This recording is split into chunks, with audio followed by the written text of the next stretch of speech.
Mesdames, Messieurs, bonjour. Merci de votre fidélité à la RTB. Voici les titres du journal. L'action conjuguée de la police et de la gendarmerie a certainement contribué à faire baisser le nombre d'accidents de la circulation lors des fêtes de fin d'année. 66 cas ont été enregistrés à Noël et pendant le réveillon de la Saint-Sylvestre à Ouagadougou. Un nombre, en tout cas, sensiblement en baisse. Mais tout d'abord, l'insurrection des 30 et 31 octobre n'a pas produit les effets escomptés. Les espoirs des masses ont été déçus par la transition et par le pouvoir actuel. Ce tableau noir a été peint par l'Alliance des démocrates révolutionnaires, ADR. Le pays a fait hier le point de la situation politique et économique au cours d'une conférence de presse qui marquait la rentrée politique de l'ADR. Reportage Issaka Ouedraogo, Tanga Kafando. Pour l'Alliance des démocrates révolutionnaires, le tableau politique et économique du Burkina est sombre, et ce depuis le régime de Blaise Compaoré. Et la position ni le pouvoir du MPP n'a posé les bases d'un vrai changement. Nous, révolutionnaires, étions déjà déçus de ce que la transition politique n'a pas pu faire le nettoyage qu'il fallait en vue de débarrasser le Burkina de ses prédateurs anciens. Le pouvoir du Congrès pour la démocratie et le progrès CDP et ses décideurs, et nouveau, ceux qui ont voulu profiter du départ forcé de Blaise Compaoré pour se remplir eux aussi les poches ou se faire une fausse célébrité. Nous relevons que la situation du Burkina Faso sous Roch-Marc Christian Kaboré est la même que celle que l'on connaissait sous Blaise Compaoré. Bokolo Seni et ses camarades du président suprême de la Révolution trouvent que tout est resté comme avant et pire, le Burkina a régressé dans certains domaines comme la justice et la sécurité.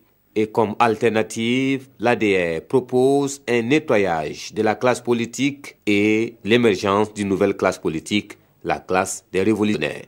L'homme politique a le souci réel de faire quelque chose qui témoignera de son passage à un moment ou à un autre de la gestion politique de son pays, après lui. Mais aujourd'hui, qu'est-ce qu'il y a? Les gens sont des politiciens, ils ne sont pas des hommes politiques. Cette conférence de presse vient en prélude au congrès ordinaire du parti prévu les 28 et 29 janvier prochains sous le thème « L'Alliance des démocrates révolutionnaires et l'expérience des regroupements politiques depuis sa création. Quel bilan pour quelle perspective ?»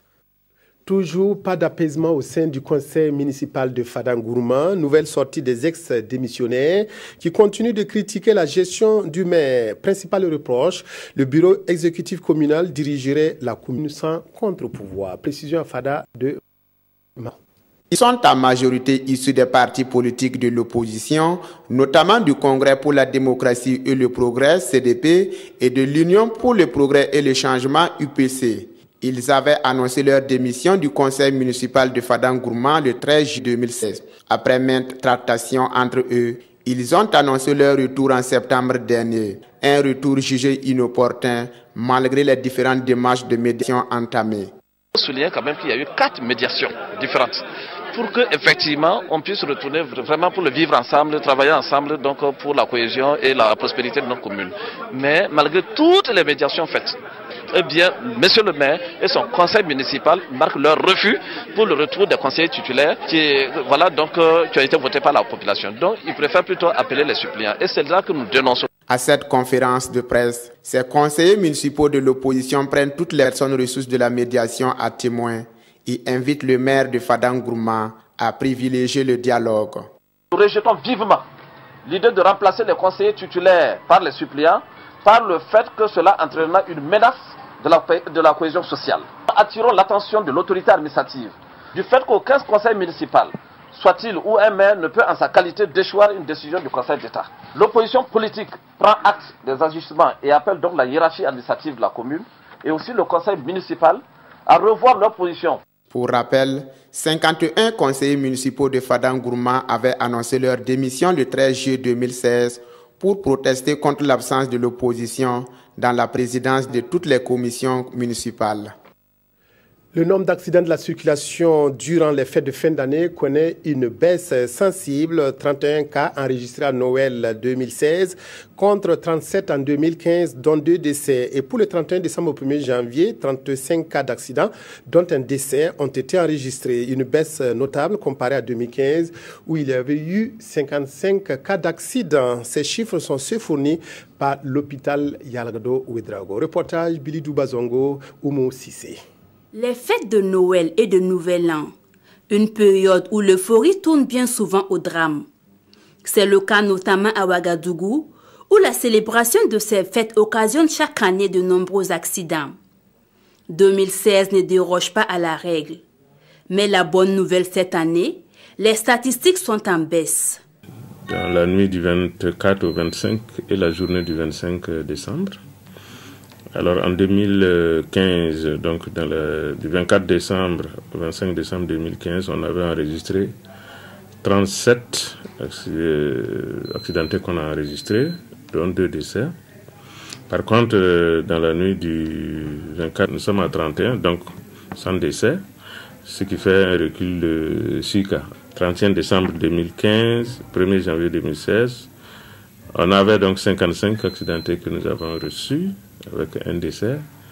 Par contre, cette année, du 31 décembre, donc la nuit, et la journée du 1er janvier 2017, nous sommes à 35, soit une baisse de 20 accidentés. Ce qu'il faut quand même noter, c'est que, bon, bien sûr, la majorité des blessures sont des blessures légères, mais en revanche, on a noté que la plupart des blessés qu'on a amenés à Yalgado, c'est à partir des provinces. Moins d'accidents à Ouagadougou pendant les fêtes de fin d'année. Une bonne nouvelle à mettre certainement à l'actif du bon comportement des usagers de la route. Mais aussi le déploiement massif de policiers, surtout au carrefour accidentogène. Le CONASU développe un nouveau projet de réponse aux catastrophes naturelles avec l'appui du PNUD. Le projet est dénommé Projet de renforcement des capacités nationales de résilience au Burkina Faso. Il permet à la ville de Ouagadougou de se doter d'un plan de préparation, de réponse aux catastrophes et de relèvement post-catastrophe. Un atelier a validé ce plan jeudi dernier. Reportage Ibrahim Sombier, Nathalie Savadogo. 1er septembre 2009. L'on s'en souvient encore de ces inondations qui avaient causé de nombreux dégâts à Ouagadougou. Plus de 180 000 sinistrés, 49 décès, 61 blessés. Des dommages chiffrés à 45 milliards de francs CFA. Plus jamais ça. Il faut donc des mesures idoines pour faire face à de telles catastrophes. C'est l'avis du gouvernement qui vient de mettre en œuvre le projet de renforcement des capacités nationales de résilience au Burkina Faso. Depuis 2009, le Burkina dispose d'un plan national multirisque. Et effectivement, ce plan national multirisque n'était pas tellement en vogue, j'allais dire, n'avait pas pris en charge tous les contours en matière de réponse aux catastrophes. Valider le plan de préparation pour répondre efficacement aux catastrophes à Ouagadougou, c'est la mission assignée à ces acteurs chargés de gestion des catastrophes.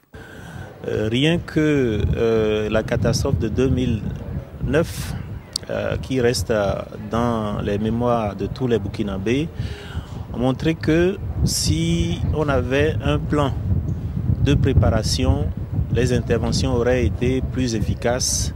Donc c'est pour ça que, avec l'appui du Japon et du Luxembourg, le PNUD a mis également des ressources pour développer avec le CONASUR un plan, un projet pour accompagner la réponse aux catastrophes dans le pays.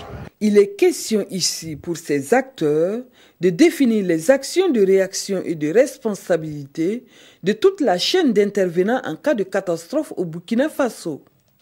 L'association Monde Rural, en partenariat avec l'ONG Diaconia, a organisé le 29 décembre dernier à Kaya, dans le Sanamatenga, un dialogue communautaire, un face-à-face entre les populations et les autorités du Centre-Nord pour faire le bilan des réalisations de 2016. Cet exercice vise à faire un compte-rendu des actions menées aux populations et promouvoir la transparence dans la gestion de la chose publique. Reportage Paul-David Bambara, Ismaël Diloma, Sirima.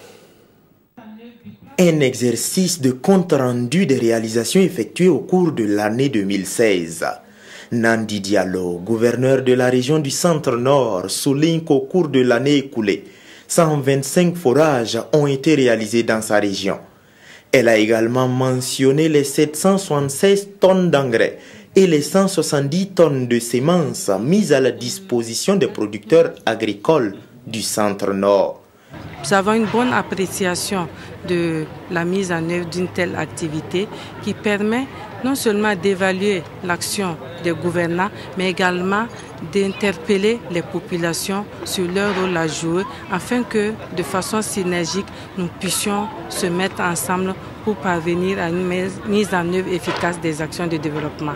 Les insuffisances soulevées par les populations ont porté sur le faible approvisionnement en eau potable, la persistance des écoles sous paillotes, les insuffisances du continuum éducatif et le manque de terres aménagées. Au-delà de ça, il y a quand même des préoccupations fortes qui ont été soulevées, notamment la question de l'eau, notamment la question de la sécurité alimentaire, notamment la question de la santé et relative à la gratuité des soins. Alors toutes ces préoccupations sont actuelles. À l'issue de ces échanges, l'association Monde Rural recommande aux autorités de construire une école technique publique dans la région et de mettre fin à la pénurie d'eau. Autre rencontre bilan, celle intitulée BBDA Wakat, une tribune d'expression initiée le 30 décembre dernier par le Bureau burkinabé du droit d'auteur. Cette rencontre conviviale a été une occasion pour le BBDA de dresser le bilan des activités de l'année passée. Elle a aussi permis au directeur général du BBDA d'évoquer les perspectives en matière de défense des droits d'auteur. Reportage Kosoun Koulibaly, Zoubaviel David Dabiré. À la veille du nouvel an, l'heure est au bilan ici au BBDA, le Bureau burkinabé des droits d'auteur. À travers un concept dénommé BBDA Wakat, le Bureau fait une introspection de ses activités menées en 2016 en vue de mieux se projeter en 2017. C'est l'occasion pour chaque direction de présenter le bilan au niveau donc de l'année 2016. Quand on prenait le BBDA, on était à 37% du taux d'exécution dans le mois de fin juin. Aujourd'hui, on est à près de 80%, donc on pense que c'est déjà satisfaisant. Des acquis engrangés, certes, mais le directeur général ne perd pas de vue les nouveaux défis de sa structure. Iwa Aboubara de profiter de cette occasion pour adresser ses vœux de nouvel an au personnel du BBDA et aux artistes burkinabés. Les festivités du Nouvel An au Burkina sont largement commentées par les journaux de ce mercredi. Les quotidiens reviennent aussi sur l'accord politique conclu en RDC pour sortir le pays de la crise politique. Aimé Solange Guigman signe la revue de presse.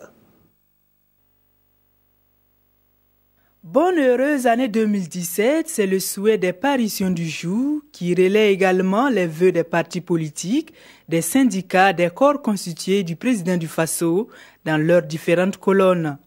En substance, ces personnes ont souhaité la santé avant tout, la relance économique, plus de sécurité, l'apaisement des cœurs, la victoire judiciaire et surtout favoriser la paix et la cohésion sociale. Quant au président du Faso, dans son message de Nouvel An, rapporté par les journaux, il appelle à la dénonciation des ennemis dans l'Observateur Palga et invite les Burkinabés au travail, souligne le pays. Un appel patriotique selon Sidoya, pour qui il incombe à chacun d'être la sentinelle et le soldat de la nation, l'artisan et le combattant de son avenir à Dieu. Ainsi, Roch nous a-t-il mis devant nos responsabilités, estime l'Express du Faso. Ce qui est sûr, martèle le quotidien, le Burkina en 2017 ne sera pas une sinécure pour Roch Kaboré. Au regard de la situation sécuritaire, notre temps invite le président à remuer ciel et terre pour donner tous les moyens à notre armée afin de garantir la sécurité des Burkinabés où qu'ils se trouvent. À l'international, les journaux reviennent sur le dialogue politique en RDC.